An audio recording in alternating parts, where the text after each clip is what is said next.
Good evening, I'm Lauren Roberts' dad. And I'm Sean Wiley. Here's what's coming up next on Panthervision. Some small pests are becoming a big problem for Milwaukee residents. Find out what unwanted house guests could be bedding down in your home. UWM students need their weather. What innovative new program is answering the call? Basketball season may be in full swing, but UWM's new arena project may not be. Is time running out? And basketball isn't the only sport that could benefit from a new venue. Find out what UWM team is about to take the national stage. All this and more coming up next on Panthervision.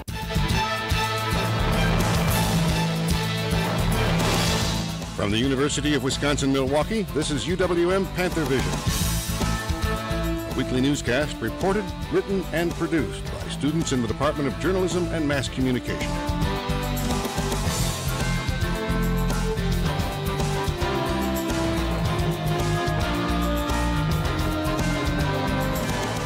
And now, the news.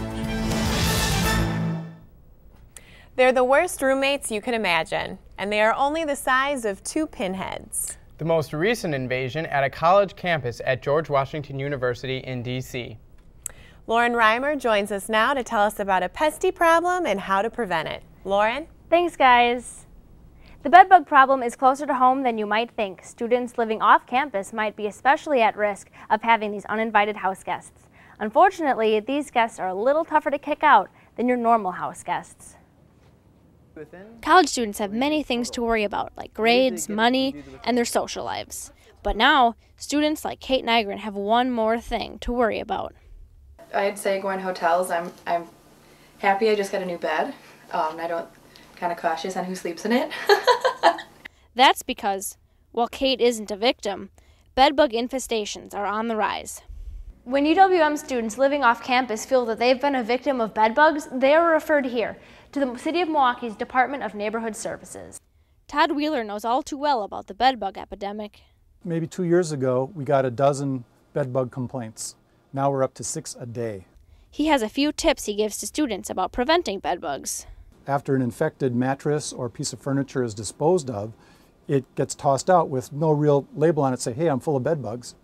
But in fact, you get it home, you've just now transported that problem into another unit. But once bedbugs have started having sleepovers in your home, Todd recommends getting professional help from experts like Brian Albee. Brian Albee drives this van for Safeway Pest Management Incorporated and has tons of tools he uses to kill bedbugs. This is regular, just like a furnace at home. You plug in your cord here, and the air comes out of your vents on the sides, and then it comes back in. It's got a big furnace blower in here, and they've got the heater elements down in here where it just forces out the heat that way. But Brian's most loyal tool is one you'd have a doggone time trying to guess. Meet Pepper. Pepper is a 1.5-year-old Border Collie and Jack Russell Terrier mix who's been trained to sniff out bedbugs. Brian also has some tips for students who suspect the creepy crawlers may have moved in. Say, for instance, some of their clothing. The best thing to do is to dry them, then wash them, then dry them. If you dry them for a half hour, you'll get them hot enough that if they're in the clothing, they will die because the heat will kill them. UWM dorms have only had 1 confirmed case of bedbugs, but if students do suspect they have them, University Housing asks that they report it immediately to prevent them from spreading.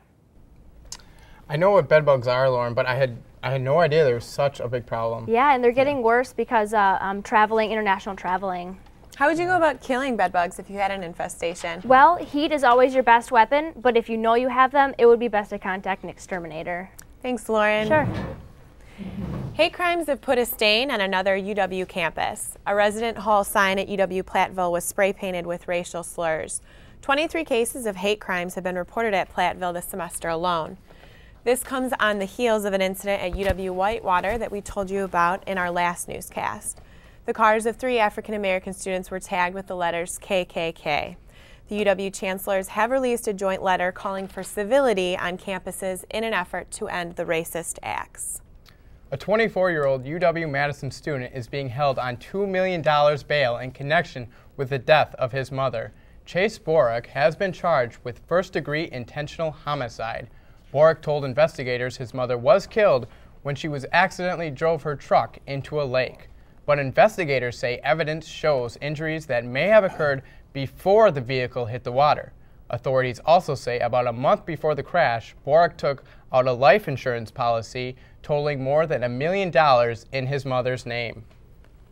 The search for a new UWM chancellor continues, but few seem to be taking notice.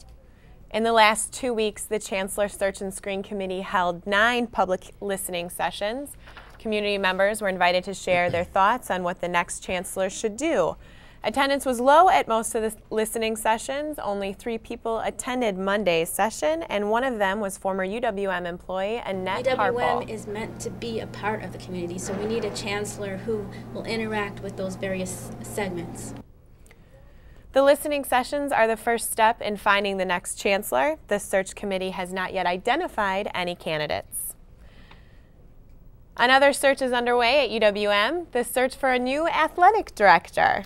And as Panthervision's Justin Paul reports, the new AD will have a big issue to deal with right away. The band plays, and the athletes compete. Just another night at the Klachi Arena. But there's just one thing missing. Student attendance. A plan was put in last spring to try to fix low attendance by students at basketball games. Derek Kelly thinks it's a good idea. I think having an on-campus arena, a new one anyways, you bring the games back onto campus, you draw fans in, students on campus in, you make it intimate, you get that fan base up. That's right, a new arena. But just where would you put it? A proposed plan was to either add on to the Klachi Center or build a brand new arena for both the men's and women's teams. Students passed a $25 fee on tuition last spring. But with no athletic director, time may be running out. Derek says UWM needs a new arena. You got to get people to be proud of where they go to. Proud to be a Panther. You got to be proud to wear that on your sleeve. You just got, you got to have that school spirit, that fan base to build that up. In Milwaukee, I'm Justin Paul for Panthervision. The men's basketball team currently plays at the U.S. Cellular Arena downtown. One of the reasons they play there is because the Klachi Center does not meet Horizon League seating requirements for men's basketball. It is now illegal to send text messages or emails while driving, but it is still okay to read messages on your phone. Fines range from $20 to $400 and 4 points off your driver's license. A recent report by Virginia Tech University shows drivers sending a message on their phones are 2.8 times more likely to be involved in a crash or near crash. Texting while driving is illegal, but if you're parked, feel free to text away. But you now need to watch where you park. Winter parking regulations are in effect for the city of Milwaukee. That means no overnight parking on major streets, arterials, and bus routes. And on some streets, you can't park at all when snow is more than 4 inches. If you don't know the regulations on your street, you can call the city's parking enforcement desk at 414-286-8350. The good things in life don't always stay free, and something important at MATC is no exception. Jerome Keenley has this week's MATC report. MATC, students are expecting changes for next year. Pay for print is the newest change coming next year, where students have to pay for how much they print. And here's more with the story. $10 of free print allowance per student at the start of every term, and that print allowance will be you'll be able to monitor that on a student card, on a campus card. And then once the student exhausts that $10, then they will be moving over into their campus cash. And this should be a seamless process. They'll be able to monitor the amounts on their campus card and at any kiosk. And once their free print allowance is exhausted, then the amount will go over to the campus cash. And students will be able to put money on their campus card at any kiosk station. The cost of the paper to print will cost 5 cents to 50 cents, but students will have to decide to print at MATC or at home. I think our hope for students is that the printing that they do here on campus is related to their academics. That really is the goal for our libraries and academic support centers. The logistics of the process won't change at all. The biggest key for the students is to ensure that they have enough money in their campus card account, the printing account, to cover their printing needs. For more information on Pay to Print, visit MATC homepage. This is Jerome Keneally with MATC Report for Panthervision. Several other colleges around the state have similar programs in place to help save costs. UWM students currently pay 6 cents for a black and white page and 50 cents for a color copy. A UWM program designed to help low-income student parents is getting $1 million. The Innovative Life Impact Program provides 60 students with scholarships and support. The $1 million grant is coming from the Jane Bradley Pettit Foundation. The language of love can be very difficult to learn, but I found out that students around campus can find 2 fluent people who can help. As students head home for the day, Chris Fortin begins his tutoring lesson. 285. It doesn't get any better than this. Nope. Fortin advertises on Craigslist and tutors French in the UW Union twice a week. Une phrase complète, mon logement, ma maison. He also translates at Iverson Language Associates. Tutoring is just a side job. He needs snacks to get through the night, but Chris sticks with it. It allows me to share my knowledge. It allows me to stay working in the language. While Fortin's sessions are private, there's an unusual night class on campus where UWM students can practice their French. Bravo! Bring it to life. And when they go to read it in the book, oh. Amy Callahan's French for Travelers isn't just about papers and books. Vas-y, vas-y. She brings theater and games into her class, preferring group work and an open atmosphere in this beginner's course, and wouldn't trade it for anything. Fais-tu de la politique? It's very, very rewarding. I think of it as a privilege. It is truly a privilege to teach. It's an attitude like that from both Chris and Amy that keep their students interested. Tu détestes ta classe de français? In Milwaukee, I'm Lauren Robertstad for Panthervision. In addition to his tutoring, Fortin DJs every other Sunday at KISS FM, and Callahan is a lecturer in the French and Spanish department. She is 6 credits shy of her theater major. Coming up on Panthervision, find out how UWM is keeping it green from the top down. And harsh Wisconsin weather is upon us, and students are finding out firsthand.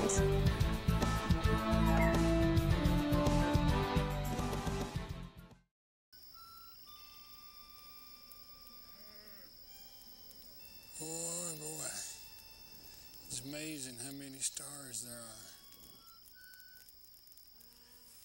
You know what's really amazing, Clell, is that recent discoveries within the Orion Nebula lend credence to the theory of a whole other solar system, predating our own, of course, the origins of which remain in microscopic gaseous form, thus increasing the chances of our not being alone.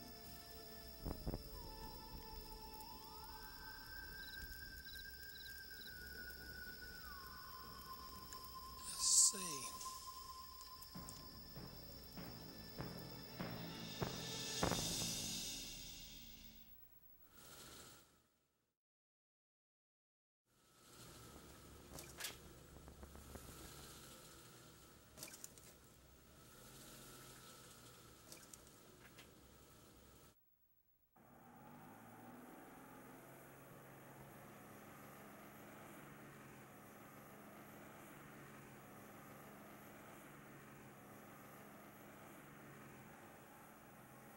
UWM is becoming greener, quite literally.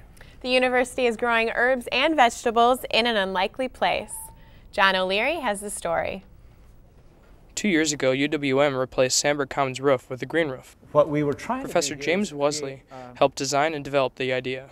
The green roof, you could think of it like a giant sponge. It's a big vegetated sponge that soaks up rainwater. It's this sponge that piqued Maya Phillips' interest in growing food, rather than just plants. We harvested 62 pounds of bronze leaf lettuce on a 9 square meter plot. And I gave that to the chef here at Sandberg, Brian Vetter. Vetter used that 62 pounds for up to 3 weeks, and now they grow more than just lettuce. Chilies, heirloom tomatoes for specialty events, herbs, lots of herbs did real well. Basil, sage, thyme, rosemary, those are some of the herbs we used up there. Vetter says the roof was never intended for growing. There was not an initial thought of using that as food up there. That came, and then we kind of progressed to utilizing it as food. The UWM green roof, built back in 2008, is Wisconsin's largest green roof, spanning over 33,000 square feet. Vetter is already looking toward the spring for the next harvest of herbs and vegetables for the upcoming semester. In Milwaukee, I'm John O'Leary for Panthervision. Sandberg Hall's green roof is prompting the university to build a second one on top of Golda Meir Library. Former competitors are now joining forces on research projects. UWM and the Medical College of Wisconsin are forming the Technology Transfer Alliance. The two institutions say the combination of Medical College's research and UWM's expertise in information technology could form what they call a mini Madison here in Milwaukee. One program they're working on is its software that tracks live stem cell behavior. The new alliance is looking for other educational institutions as partners, as well as investors. It doesn't require triple Doppler radar, but you do need to walk through the kitchen to get there. Panthervision's Ryan Kernan shows us the unexpected gem deep inside the UWM alumni house. Your normal kitchen, but behind it is a hallway that leads to a UWM unknown. Innovative Weather, this is Brad. Mike Westendorf heads Innovative Weather, a fully functional weather station here at UWM. The opportunity to try to build this program from scratch, is the kind of opportunity that people like me just don't want to pass up. The program gives students a chance to intern and even get hired into paid positions. In January, I'll be at a paid position, I hope, doing operational stuff, working more of the morning shifts. And Innovative Weather's been a great opportunity for me and some of my colleagues to really apply what we learn in class. Westendorf says it's all about exposure and expansion, and they've made progress already. Most of eastern Wisconsin and southern Wisconsin, and then the western half of the UP, that's our core area, and then we also forecast for a part of southwestern Ohio. Our focal point is to really try to stay regionally here, locally, because it's something that the students understand. And he has some help from within UWM. Basically, we found out that there was kind of a lack of understanding as to what Innovative Weather did and how they were affiliated with the university. So then our goal was to kind of create awareness and help people understand. One of the parts of our story that we're trying to make sure that people, we're not playing meteorologists. We're not pretending to do it. We're not kind of, oh, well, we'll put a little forecast on a campus radio station someplace. We're on WWM. Mike and their strategic communication program will continue their partnership, both for the education of students and importance of weather forecasting. In Milwaukee, I'm Ryan Kernan for Panthervision. Innovative Weather also works with We Energies in providing information on impending severe weather. Our own weather forecaster Chris Nelson is here with us now. Chris, we've got snow on the ground and it's a little cold and windy outside. Yeah, we finally got some snow over the weekend, our first snowstorm of the year. It's going to be cold for the next couple days, but then we might have another storm system coming on through with some snow. So let's take a look first at our current conditions here in Milwaukee. And currently right now it is cloudy with a few flurries out there right now and pretty cold as well here. We got temperatures sitting at 16 degrees, the dew point right now, dry as well, 8 degrees, and our barometric pressure is at 30.19 inches of mercury. So our forecast for today looks pretty much the same here. Clouds, pretty blustery. Those winds are going to be blowing out of the northwest, probably about 10 to 15 miles per hour, making it seem even colder than the mid-20s right here. So high will be 25 and the low will be about 13 degrees for today here. So lows from last night, take a look here. It was chilly. I think winter is finally upon us here. 4 in Eau Claire, 2 in La Crosse. That's where a lot of the snow from last week came about, and they got as much as 6 inches of snow last week here. It's a little warmer along the lakeshore here, 13 in Milwaukee, 14 in Oshkosh, and 19 in Green Bay. And those temperatures for highs today aren't going to be increasing too much either here. Taking a look here, Rhinelander 18 and 16 in La Crosse. The reason why it's so cold up there is because we have these northwest winds from Canada making it really cold and dry and packing a punch with some wind chill as well. These temperatures of 16 and 18 in La Crosse and Madison, it's feeling more like 0 degrees with the wind chill here. So forecast for tonight, it's going to be cloudy and cold as well. We'll see temperatures in the teens, but those wind chills will be around 0, especially here in Milwaukee. And then the forecast for tomorrow, mostly sunny, but still very chilly and blustery. Highs in the low 20s as well. And then we'll look at Wednesday here, and much of the same, sun with some clouds. It's going to be a little bit warmer, especially with those winds changing directions. We'll change them from the west to the south. That'll bring up a little bit warmer temperatures for us.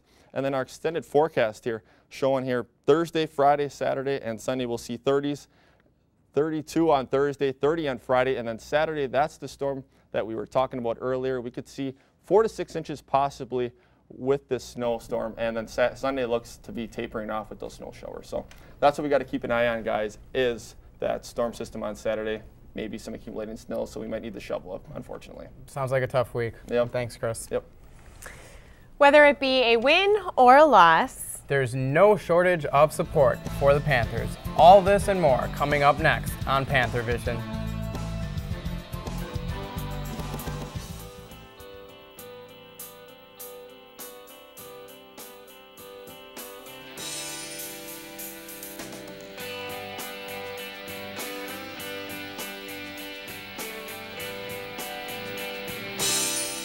Learn more. The University of Wisconsin-Milwaukee. Visit uwm.edu for information. It happens every day. It doesn't stop when you reach a certain age. We're all of us learning, even now. Big Bird. You see something in a person's face and see all they struggle to learn. It could be we are here solely to remind each other what must not be missed or ignored, but celebrated. When do we stop learning? Maybe never. In Chinese medicine, that the body has to move.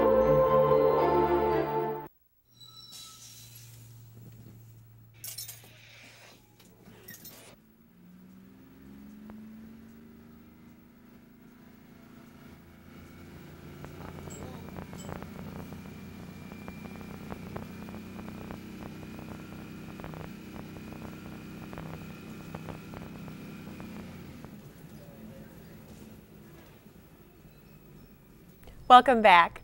Crosstown rivals square off in men's hoops. Panthervision's Justin Paul is here to tell us all about it. Thanks, guys. 0-38. That's the UW men's basketball team's all-time record against Marquette. Despite a furious comeback against their crosstown rivals, the Panthers fell short once again. UWM was down by as many as 18 points in the second half, but with the help of sophomore guard Gerard McCallum, they clawed their way back. But it wasn't enough, though, as the Panthers lost 75-72.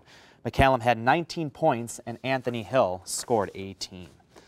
The Panthers may have lost on the court, but fans gave a winning effort in the stands. Panthervision's Ashley Jordan tells us about some UWM students whose passion puts a full-court press on the competition. Senior Travis Wacker loves UWM sports with a passion. And tonight, he's cheering on the men's basketball team as they play their crosstown rival. I'm the student section leader, president of Student Black and Gold Club. We help try and get students to come to games, so I just kind of got bred into student section leader.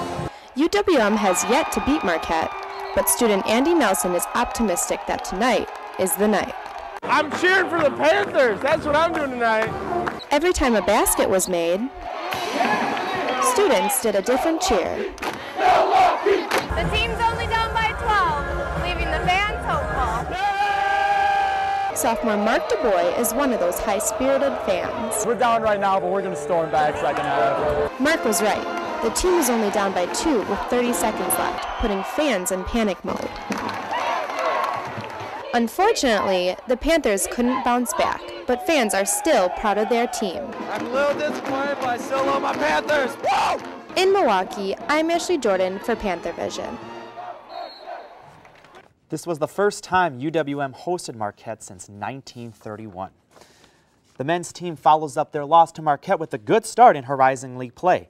The Panthers opened up conference play Thursday night by beating Youngstown State 76-67. Forward Anthony Hill scored a game-high 31 points and added 12 rebounds. UWM followed that win with a loss to conference foe Cleveland State 82-59 on Saturday. Tony Meyer led the Panthers with 20 points. The team travels to Madison to play the Wisconsin Badgers on Wednesday night. The UWM women's basketball team heads into this week on a 2-game losing streak. The Panthers lost to Bradley 72-70 in overtime on Wednesday in the Kalachi Center. Freshman guard Angela Rodriguez led UWM with 25 points. The team also lost to Northern Iowa at home 72-58 on Saturday. The Panthers travel east to East Lansing to play 25th-ranked Michigan State Wednesday night. The UW-Whitewater football team's march to a second straight NCAA Division III national title continues next week. The Warhawks beat North Central University in the quarterfinals of the Division III playoffs on Saturday, 20-10. UW-Whitewater has played in the last 5 national championship games, winning 2 of those. That's it for sports. Back to you, Lauren. Thanks, Justin. Most Panther athletics fans know this time of year as basketball season, but a lesser-known UWM team has been in season all year long, and they are finally starting to get some recognition. Carly Capel has the story. It is well known for a lot of its athletic teams, especially basketball. But a group of athletes that stay on the sidelines are a little less known. But Coach Angela DeLeon Belden says now spectators will wait to get their popcorn until after the dance team's performance. We're definitely more noticeable on campus now. More people are realizing that we're here, that we're constantly supporting the university and all that we do within the basketball games, soccer games, things with the alumni. More people are asking us to help out with their events. More girls are trying out for the team because they heard of us. But why the extra attention this year? Captain Michelle Molitor and the girls attribute it to their 3rd place finish in hip-hop in the 2010 College Dance Team National Championship. It was amazing. It was a huge accomplishment for our team, and it was really gratifying to be able to bring home a trophy like that to our school. The dance team's main focus is supporting Panther athletics, but when it comes to nationals, what better way to prepare than at one of UWM's biggest games? Freshman Shannon Ford is ready to start the intense practices. I am very excited. I know that we have our pre-nationals week, which is going to be really brutal, but I'm kind of excited for it because that just is all of our hard work into 1 week, and I know we can pull it off this year. The dancers will have practice from 1 p.m. to 3 p.m. and 6 p.m. to 10 p.m., closer to Orlando's January Nationals. We had definitely a great tryout this year. We have a lot of girls, a lot of dedication. Really, if you have a passion for something, you make it work. And although they cheer with the crowd, they are better known for dancing on the court. In Milwaukee, I'm Carly Capel for Panthervision. The dance team also placed in the Universal Dance Association College Championship. They'll be competing at the Watertown Spirit Invitational on December 11th. Thank you for tuning in for tonight's edition of Panthervision. You can watch us anytime on Time Warner's Wisconsin On Demand Channel 411. You can also see us on Time Warner Channel 14 and AT&T U-verse Channel 99 at 5 o'clock on Wednesdays and Fridays. Good night, everyone.